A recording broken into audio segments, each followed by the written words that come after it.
Nikukaribishe kwenye safari ya maneno machache sana. Nukta zangu katika siku ya leo ni nukta mbili tu.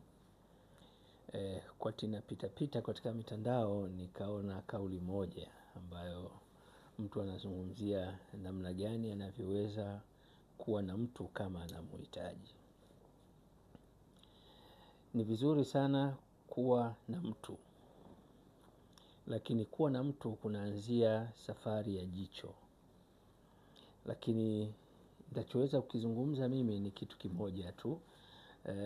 Ni lazima ujue mtu huyo anaweza kuwa kiongozi bora kwako.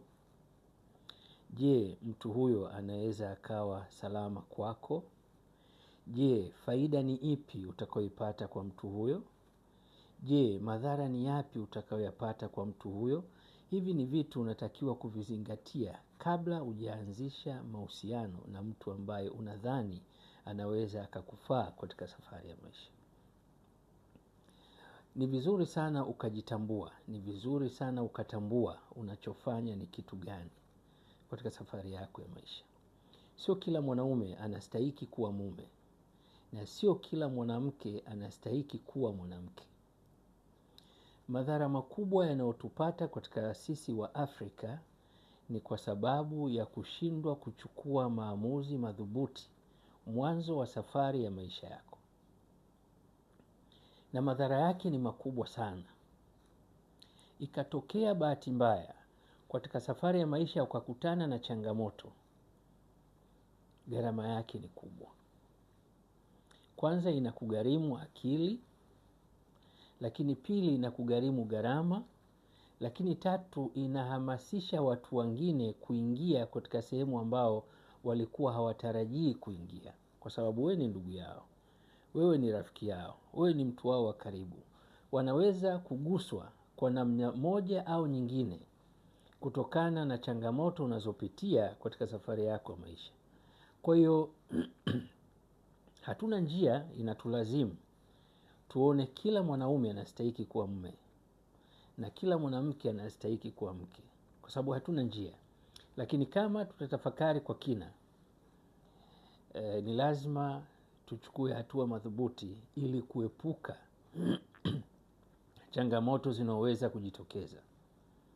Kwa hiyo ukijifariji ukaona kila mtu anastahiki kuwa mtu wako, ni sawasawa na kuamua kujiua katika utaratibu rahisi sana na taratibu sana. Unaweza ukashindwa kuvumilia maudhi yanayotokana na huyo uliokuwa naye, ukaamua kufanya vitu ambavyo vikaharibu afya yako. Lakini ukaamua kuharibu saikolojia yako, ukaamua kuharibu, na hivi vyote hukuvitarajia, unavipokea baada ya kuona ulichokikuta sicho ulichokitarajia. Ni kwa sababu hukuchukua hatua madhubuti, ni kwa sababu hukujipanga. Kila jambo linahitaji umakini. Kwa hiyo sio raha tu kuwa na mtu fulani au kuwa inawezekana ukaona ni rahisi kwa sababu ya maisha uliokuwa nayo. Inawezekana ukaona ni rahisi kwa sababu huna mtu wa kuzungumza naye, ukaona kila mtu anastahiki kuwa mtu. Utakuwa umekosea sana. Ni vizuri sana ukawa unachunguza kwa kina unachofanya ni nini na kwa sababu gani na kwa utafiti gani. Kwa nini nasema haya? Ni kukutaka uwe madhubuti katika safari yako ya maisha.